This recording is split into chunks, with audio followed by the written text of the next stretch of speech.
Hey, welcome to Viking Preparedness. I am Pastor Joe Fox. I want to continue the theme, if you will, on bugging out. I want to bring it down into the chapter of bug out bags, and then I want to bring it down into the section of bug out bag food.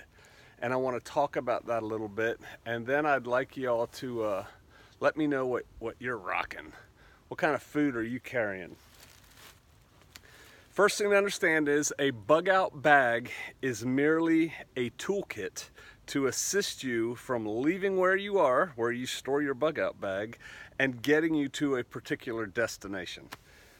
Understanding that when it's time to use the bug out bag, you don't want to be where you are anymore. You want to be somewhere else. And your main interest is being there as quickly and as safely as possible. And so to that end, the food in one's bug out bag, one's BoB, is merely fuel for this machine to keep it going. That's all you need is fuel.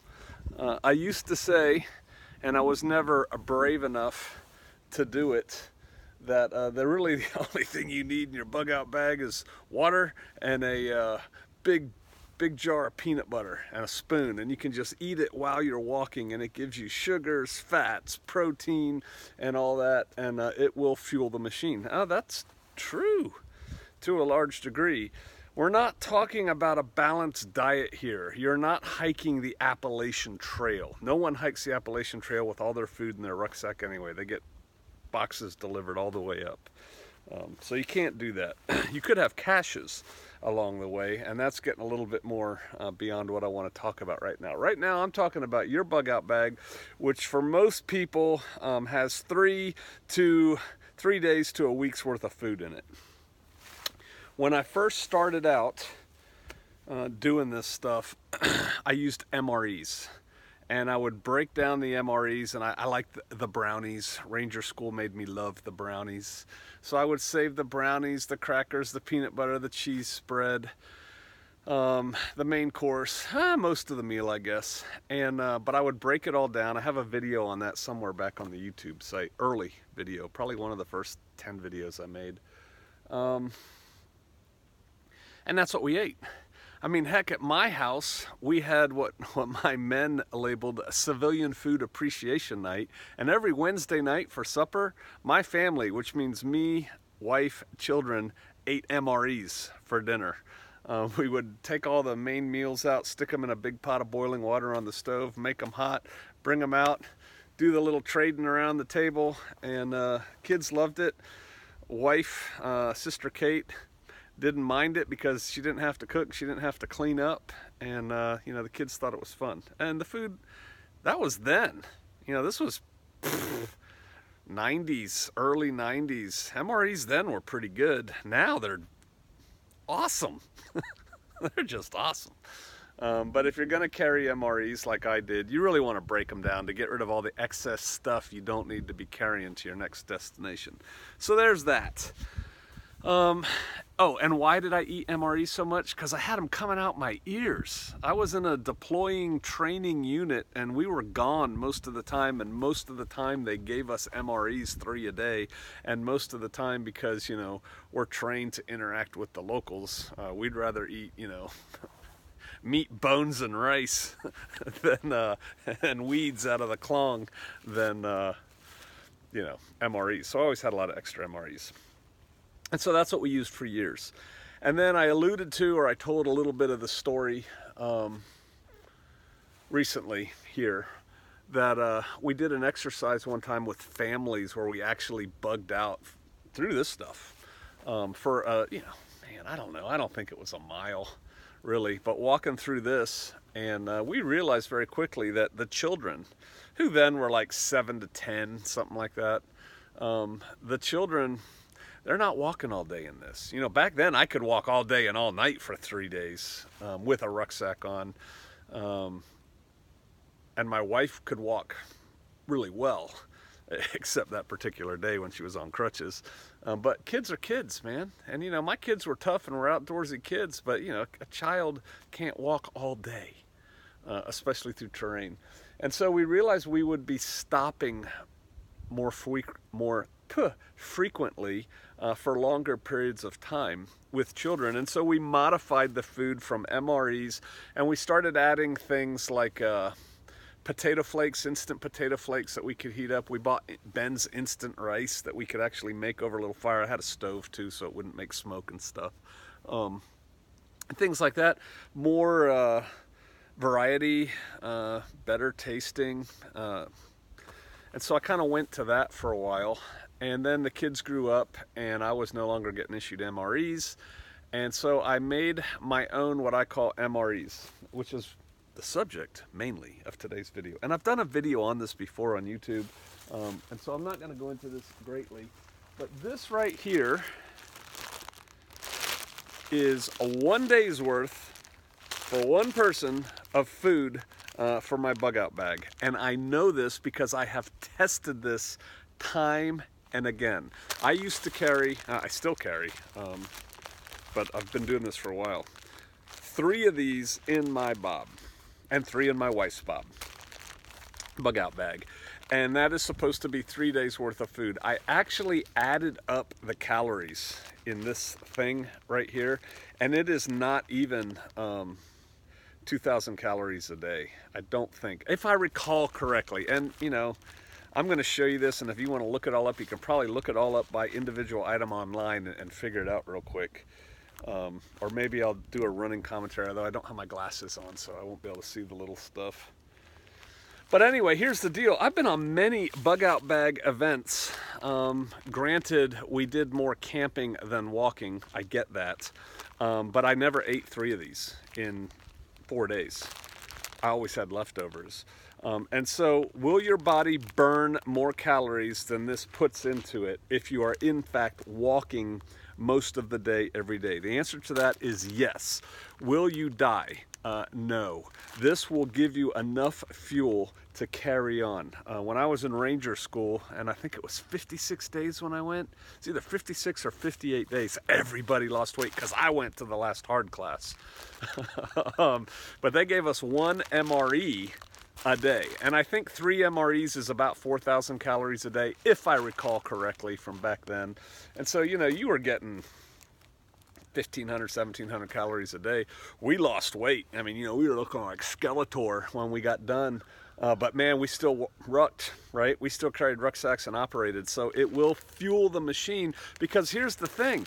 You want to get from here to there, remember? So you want to do that in the most efficient way possible, which means with the lightest amount of stuff on your back so that you're still alive and in decent shape when you get there. This isn't the la la la la la, we're going to hike through the woods because the world is ending. Okay, I'm going to make my mountain house and a cup of tea and dude, go!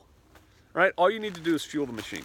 So, with that in mind, let's talk about what's in what I call 1 day ration. 1 day patrol ration by Pastor Joe Fox, former Green Beret. I could probably market that. I watched a guy yesterday, last night, this morning at 2, I woke up and was watching videos, and he did something similar. For all I know, he saw my video and copied it. But he did something a little bit better. He sealed these up in a food saver, you know, with a food saver bag, so it was even tighter. Cool. When I made these, and I made a bunch of them when I made them, I didn't have a food saver. I do now. All right, so a Cliff Bar. Eat on the go, right? It's got the things for athletes in it. What I'm going to do is show it to you here, lay it there, and then we'll do like a final picture when we're done. So there's a Cliff Bar. Here is a Nature Valley granola bar. What I like about these is not only the calories that it gives you, because they are pretty calorie dense, granola is, but I like the crunchiness, because a lot of this isn't so crunchy. It's kind of soft. And again, I know you're just fueling the machine, but you know, it's nice to have something to go when you eat it. So there you go, granola bar.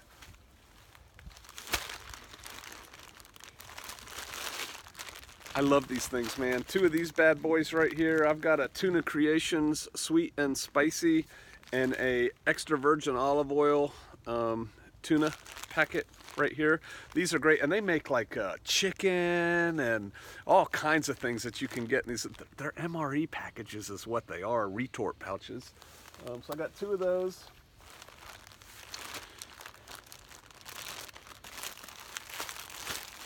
I have 2 ramens, and so my thought process was a ramen and a tuna packet equals lunch. A ramen and a tuna packet, or I have chicken in some of the other ones. I just grabbed this one out of my BoB. Equals dinner, right? The bars are for snacks, and then I have 2 little instant oatmeals, right? That's breakfast, a hearty breakfast. So you eat these, you have the 2 bars for snacks, you have the ramen and the tuna for dinner. Also, which I didn't bring out here, I have another bag that I have 2 extra bags that I call my accessory bags. And in those, so I have 1 for each BoB, an accessory bag, 1 per BoB. So 1 accessory bag for 3 days if you wanted to do that math.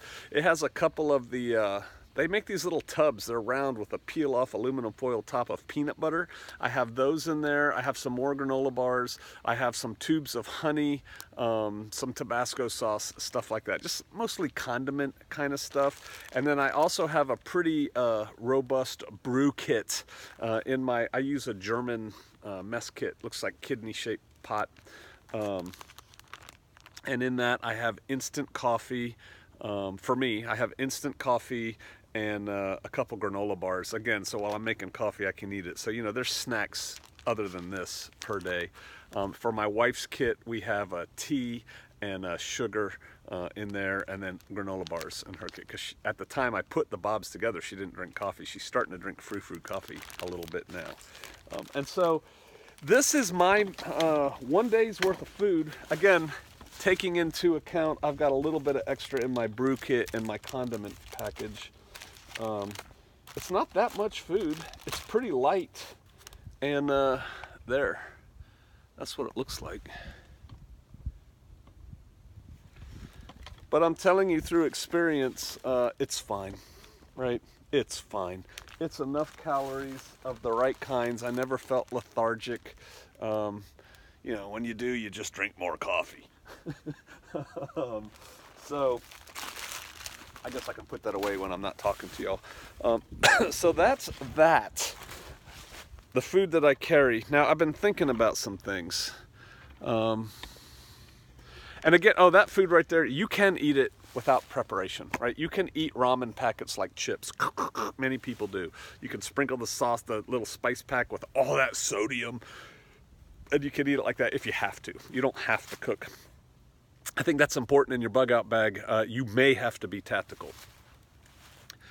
Maybe not, maybe so, but you want to have the ability to be very low vis, you know, the ability to climb up underneath a little rock, like little rock ledge shelter like that, hide, cover yourself in leaves, and like a little mouse, right? Get the fuel in your body.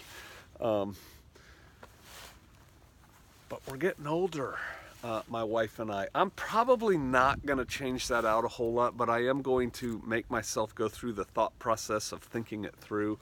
Is it time to modify what we put in our bug out bag foods? Again, I probably won't, because I've used this on multiple events. I've taken it camping like that and stuff. I mean, it works for me. But I am going to go through the thought process, and y'all can help. So here's the thing. What do you have in your BoB, in your bug out bag for food? How many days worth do you think you have, and of what does it consist? I'm really interested. If you can't remember, please go open your BoB, check it out, look into it, see what you have, and just comment down below on what you have. If you want to do a video or a post with pictures or something like that, put that in the community section, which would be cool too. But BoB food, what you got? What's your plan for your bug out bag food? What's your thought process behind the choices you made? That's kind of what I'm interested in, if you would. All right, bottom line, have some fuel in your bag so that when you have to go that way for the next 90 miles, 120 miles, 500 miles, 1,500 miles, you've got chow. Thinking that you're gonna hunt along the way is fantasy. You don't want to be along the way. You want to be to where you're going. Get there. All right. I'll see you out there.